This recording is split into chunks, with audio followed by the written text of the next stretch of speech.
Now, the essence of blues soloing is phrasing.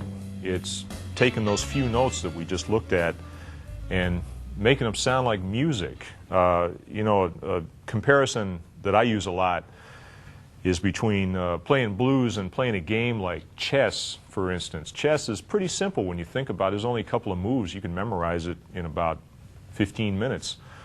But then you can spend the rest of your life trying to figure out what to do with it, you know. It's kind of the same way with blues. You got a 5-note scale, add in that flat 5, right?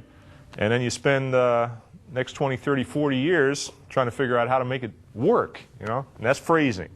So phrasing, when guitar players talk about phrasing, the most common term that people use is licks.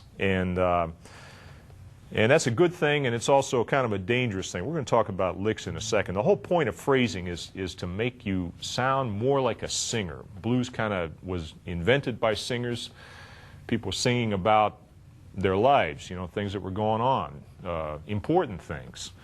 And when you sing something, you're going to tend to focus more on the important notes. You're not going to sing scales. You're going to sing melodies. So the whole goal of this this section right here is to talk about how to get your guitar playing to sound more like you're singing. And one of the keys is to learn how to breathe, and not only what to play, but what not to play. All right? Now, I mentioned licks. What is a lick? A lick is a short, rhythmic, repeatable, melodic phrase. It has a beginning, a middle, and an ending.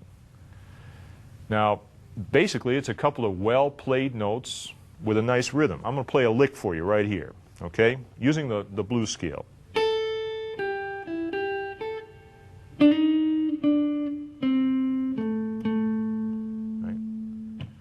Now that has a beginning,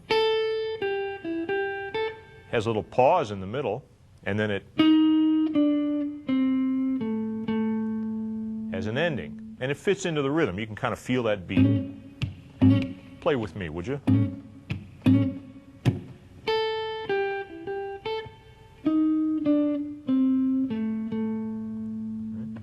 That's pretty easy to play, and nothing tricky in the technique at all, really. But it sounds nice. Now, what is it that makes it work? Well, there's a couple of things going on there. One is the rhythm. Da, da, da, da, da, da, da, da, da. It has a nice natural feel to it. With that pause in the middle, it kind of makes it feel like you're saying something, taking a breath, and then completing the idea. That's the essence of phrasing. Also, it rhythmically fits into the groove in a nice way, right? Now, there are no real hard and fast rules about what beat to start on, what note to start on. The only way to really learn phrasing is to listen to people that know how to phrase and copy. And over time, your own style will start to come out of that, all right? But I'm going to show you some of the basic techniques that people use. First of all, back in the basic step 2, I talked about hammer-ons. Now, this is something all guitar players use. It's a way of blending the notes together a little bit. So, for instance, I'm picking every note here. And I'm using all downstrokes. In blues, as a rule, you don't have to worry too much about tricky right-hand technique. Downstrokes work most of the time. One thing I'm going to do to kind of change it a bit is, instead of picking all those notes, I'm going to pick this note, pull off, hammer on. You hear the difference? Kind of changes the way the notes flow together. Smooths it out a little bit. Now check this out.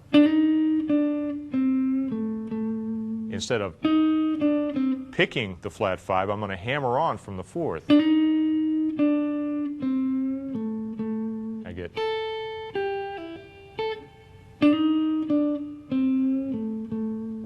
Starts to get a little bit more bluesy when you just add that one little subtlety in there.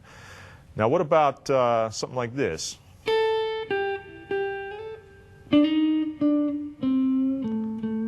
Now there, instead of hammering on, what I did was I slid from one note to the other.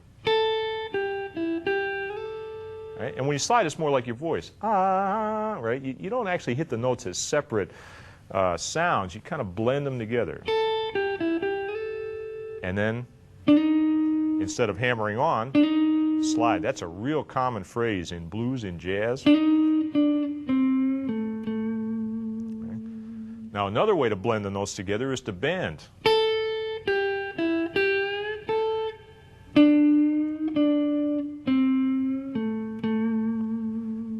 Now some of the common bends that you hear in the blues scale are bending from the seventh up to the octave. It's probably the most common bend of all, bending from the fourth up to the fifth,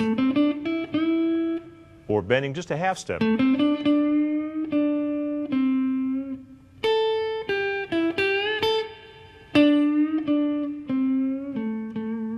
Now a bend that you may not notice that I'm using a lot is this one right here.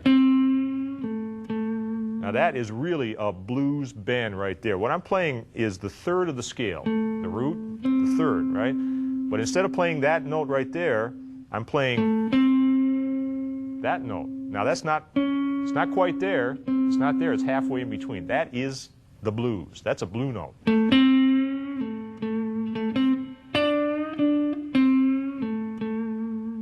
Practically every player you ever hear play the blues is going to use that particular note in every octave.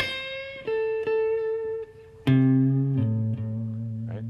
You have to learn your notes in relation to the chords so you can think, where's the third? When you hear that note, give it that little twist, right?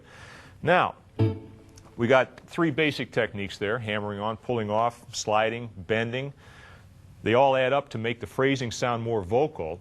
But rather than me show you a bunch of licks and have you memorize them, here's what we're going to do. We're going to do it the authentic way. Blues players throughout history have always learned from each other by listening. You copy. You hear some record. You see somebody play. You sit down. You work on it, you know.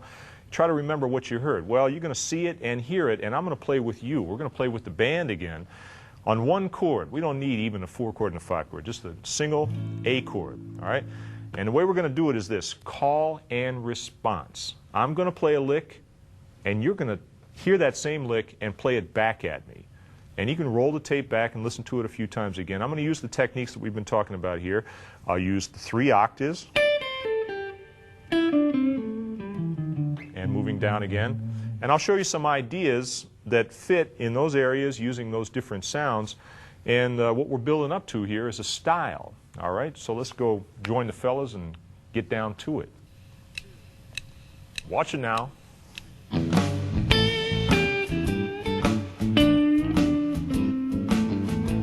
Take it. Check this out.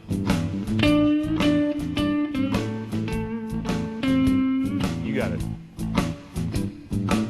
Same thing. Take it down.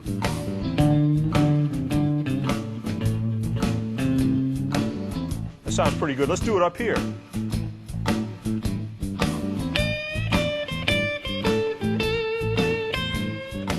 Oh, baby. How about this one?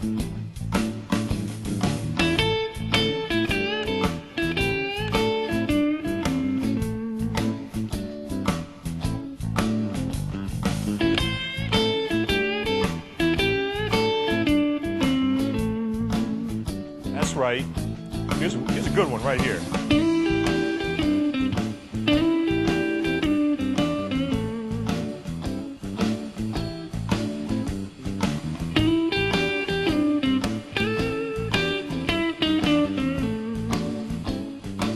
Let's go up in this spot for a second.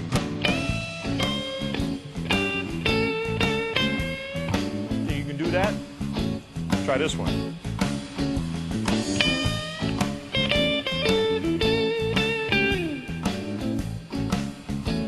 One more. Here we go.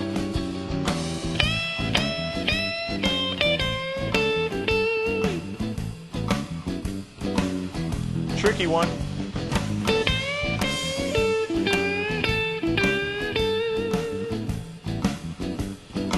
Here we go. Back to 5th.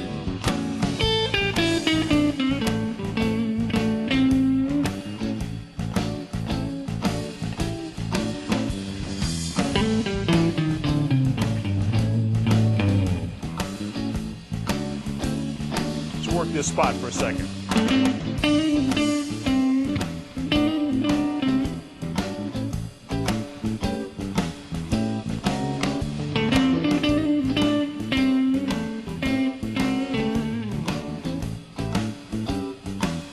Here's a classic.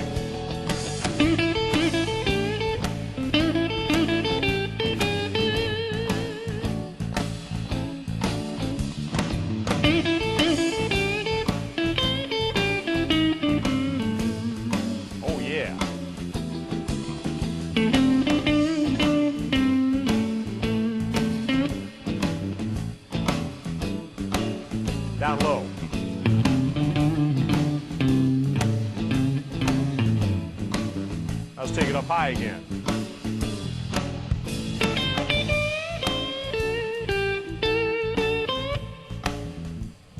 It's getting mellow now.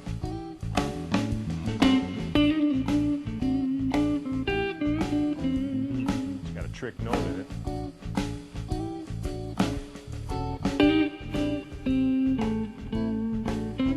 Gotta hold that note down while you play it.